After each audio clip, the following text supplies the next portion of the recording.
Sometimes a game comes along that has an impossible ambition, something that a small AA studio couldn't possibly create. And yet, DigixArt, makers of a beloved roguelike Road 96, have tried to do exactly that with their newest game, Tides of Tomorrow. A choice-driven narrative adventure where not only your own choices matter, but those of the players who came before you.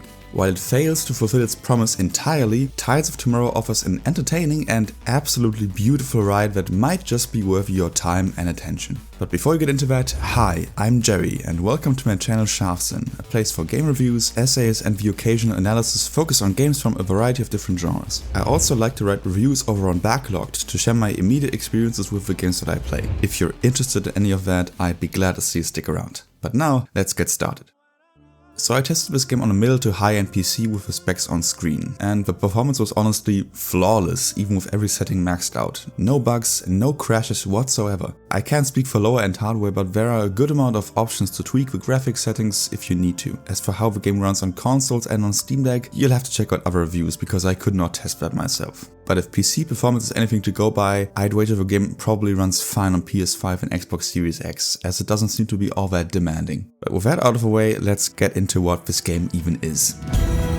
Kayla, you should take some now. I can wait. I'm too sick for this. Cut it out. Reclaimers, marauders, mystics, here we are all one and the same. So we're friends now? Yes! Tides of Tomorrow is set in a world that has been completely flooded, a sea covered in islands of floating plastic. Amidst this endless water and waste, the last survivors huddle on floating islands stitched together from ships, containers and all other kinds of junk that must have washed up. This remnant of humanity is plagued by a disease called plastemia, which slowly turns people into chrome-colored statues and seems to have a connection to all the trash in the ocean. Because of plastemia, humans are dependent on a resource called ozone, which acts as a temporary cure and is, of course, in short supply. Much of Tides of Tomorrow's world and story is shaped by this resource conflict, with multiple factions fighting over control. First and foremost, there are the Marauders, a gang under the leadership of the ruthless Oben, who keeps people in check with violence and a tight grip on ozone distribution. A subfaction of the Marauders, led by the enigmatic Nyx, is in the middle of splitting from Oben's hold and taking his place at the top. Then there are the Mystics, who see plastemia as a mark of sin and follow a prophecy that will save everyone who is pious enough. Caught in between these factions are the Reclaimers, the regular people just trying to survive in such a grim world. This is where you come in. You play as a Tidewalker, a person from the old world before the flood who has come to the future for unknown reasons. Fished from the water by the altruistic Nye, you're sent on your way to navigate all these different factions and interests, following other Tidewalkers, unraveling the reason why you came here, curing your own affliction, and finding a way to save the world, whatever that may mean to you. An altruist. You make my heart sing. Your little pal swapped the boss. Do you know anything about that? Tides of Tomorrow is a story-focused single-player game where you make choices and an asynchronous multiplayer game in one. So the way this works is as follows. At the start of the game you select another player's so-called story link and follow it. This means that the world and story that you'll experience will be shaped by that previous player's choices. Depending on what they chose, you'll be welcome in some places and not in others. The characters will react differently to your arrival and actions, they may even be harder or easier to persuade, and certain paths may or may not be open to you. This works vice versa. Your choices in turn will also create a story link and shape the story of those who follow you. An analogy that might help to understand this is that it's basically like an RPG where you choose a class and a background before starting, except it's more randomized because you can't predict what other players have done. These asynchronous multiplayer elements often manifest in a similar way to Dark Souls and Death Stranding, where you can see echoes and items left behind by a previous player, and in this case also their key decisions. This concept is incredibly unique and extremely ambitious. Going into this game, I was afraid that this was much too big of an idea for such a relatively small studio to take on, that the limits of its illusion might be all too apparent. And for the first 3 to 4 of the game's 5 acts, I thought I was right.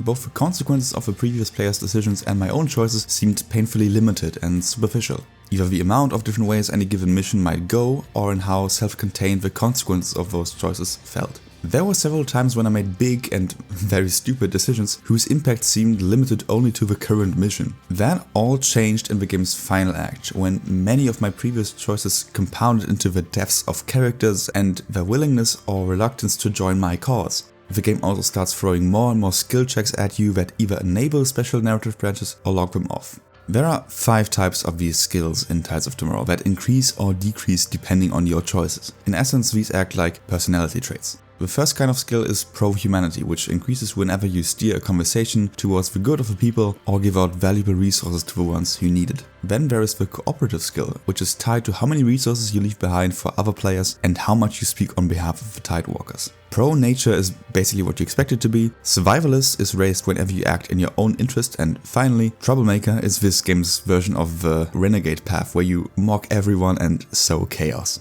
Maxing any of these out will give you new options towards the end, but they are not a guarantee for a good ending. I maxed out pro-humanity and had a higher level in the cooperative skill, and yet one of my key allies died and I failed to bring another important character to my side. And it was in this final act when I started to see all the different possibilities of where the story could go. Apparently there are only 7 major endings, though there might be a lot more smaller variations of them. As far as I can tell, only your own decisions matter in regards to the endings you can get, and previous players' choices only seem to affect the path to those endings. It takes a while to show its hand, yet Tides of Tomorrow eventually does, and fulfills its promise to a remarkable degree. Still, the endings do feel like different variations of the same path, which makes future replays less enticing, but on the way to those endings in the final act there are definitely a lot of differences. Unfortunately, there is another major drawback to its narrative, and it cuts deep. Dialogue, characters and pacing all suffer from it. On a fundamental level, the premise of the world is a dark one, which the game deliberately contrasts with its vibrant aesthetic. This contrast also reaches the dialogue, which often goes for a light-hearted, humorous tone. It never fails to mention what is at stake, people's lives, nature, the world as a whole, but the quippy writing often undercuts the emotional impact that any of those problems may have. There are moments when the game leans into a more serious direction, but it ends up feeling more like a caricature than an earnest attempt at creating conflict. This is not helped by the characters themselves, who are pure stereotypes, uttering phrases that never sound like anything an actual human being would say. As always, there are some exceptions to this, but only a select few. Even though my decisions eventually had consequences, I found myself not caring for any character nor their fate. Your experience may of course differ from mine, as such an emotional connection is deeply personal. But if you can't connect with the characters or dialogue like me, this may be a slog to get through. But choosing dialogue options isn't the only gameplay element in this game. So is any of that strong enough to carry the shortcomings of the story?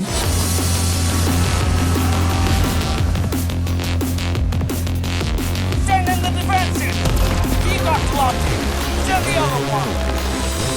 At first glance, it's easy to write off Tides of Tomorrow as a narrative-focused game where conventional gameplay mechanics are minimal. I despise the term walking simulator because it never accurately describes what that type of game actually is, but you might think it's one of those, and it is not. Of course, you do some walking and exploring, but there is more to it. The game is divided into separate levels that you travel to with your boat. After every mission, you find yourself on the open sea and have to select the next location you want to go to. The game features roughly 10 unique levels, some of which you'll return to multiple times in the main story. You'll always arrive at these with your trusty vessel and get caught up in whatever trouble is brewing there. Often you'll meet one of the game's main characters who will give you some kind of mission, and the narrative context always differs, but for the most part this will involve some exploration of the given level, a bit of stealth and an escape sequence. Stealth is unremarkable. It's a binary system where getting spotted means instant death, and so hiding behind cover is key. It's a system that never evolves and isn't immersive because guards follow the strictest, most rigid pathways and their field of view is absurdly small. There is one neat mechanic where you will find yourself in a place with multiple hiding spots, have to see where the previous player hid and choose the other spot.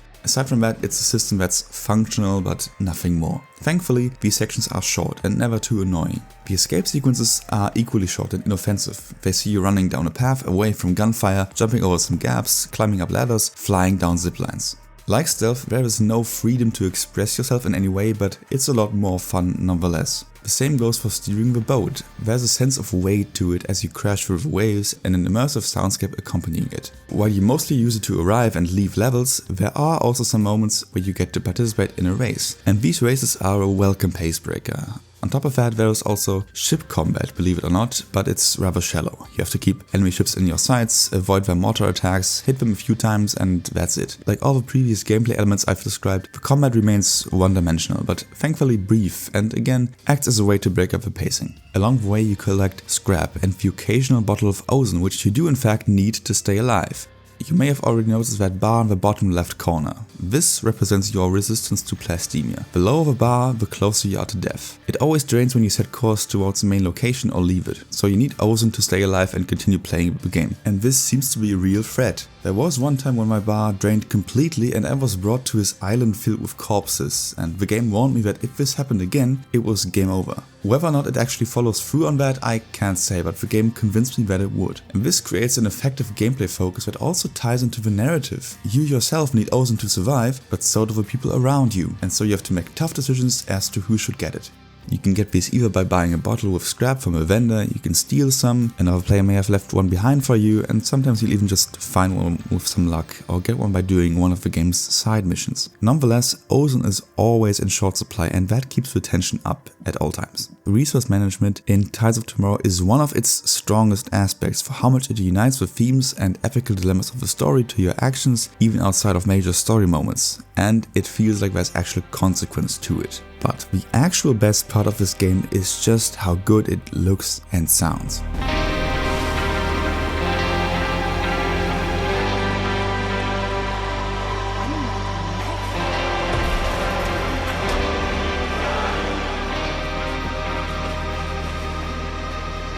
The developers have said that the contrast between its grim themes and its vibrant aesthetic/lighter tone is a conscious one.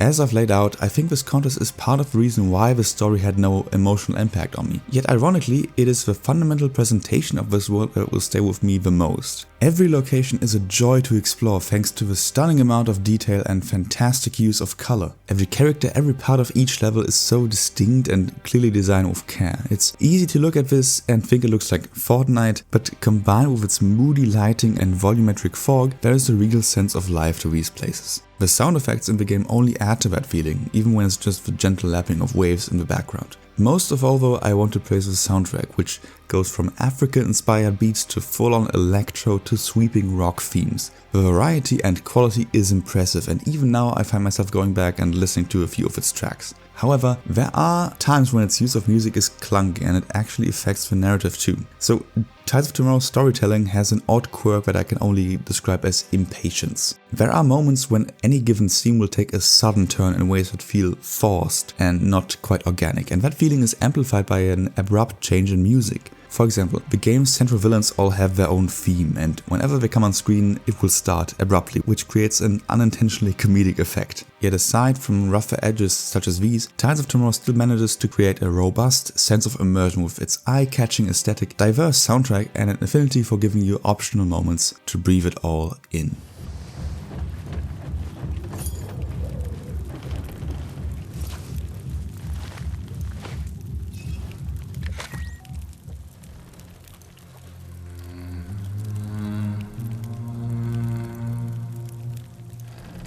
I have immense respect for independent and smaller sized studios shooting for the moon with ambitious ideas, even when they fall short of their potential. Tides of Tomorrow is exactly such a case where the studio couldn't quite reach it, but it's evident at every turn how deeply they cared about this project and how much effort they put into it. Its asynchronous multiplayer elements add a fun twist to such a choice-driven adventure, and while the consequences of your choices are inevitably felt and add much to the experience, the emotion of the story never settles in because of how flat the moment-to-moment dialogue is. Gameplay-wise, this game does a commendable job at mixing up its formula with simple, mildly enjoyable mechanics, apart from a remarkably solid resource management system. I ultimately enjoyed my 9 hours with Tides of Tomorrow, but I also found myself disappointed at many points, and I don't ever see myself revisiting it.